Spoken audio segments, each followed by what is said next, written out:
So what's up guys, welcome back to my channel. This is Waqas and you're watching Waqastech. So guys, in this video I will show you Apple release new iOS 16.3 RC for iPhone and as well as iPad. So in this video I will show you what's new in iOS 16.3 RC and how you can get and install in your iPhone. So without wasting any time, let's come to the point. Firstly, move to the setting app and check the update.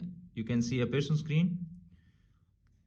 Okay, you can see appears on screen. Here are showing iOS 16.3 update in my iPhone 8 right now. If you don't see that, just close and open Safari browser and search here beta.apple.com. okay, after search that, you need to sign in first time and then you need to install the profile from here. After profile installation, you need to install that and you can see easily the iOS 16.3 RC update in your iPhone.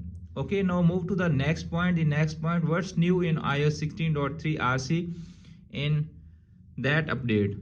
Open iPhone setting again, check update again. Okay, you can see appears on screen. Here are showing iOS 16.3. This update introduced a new Unity wallpaper to honor Black History and culture in celebration of Black History Month. Security keys for Apple ID and includes other enhancement, bugs fix and security update for your iPhone. So friends, these are the simple and new feature that Apple introduced in iOS 16.3 update. Hope this video is helpful for you. The video is helpful for you. Don't forget to share and subscribe my YouTube channel and press the bell icon for upcoming videos notification. Thanks for watching.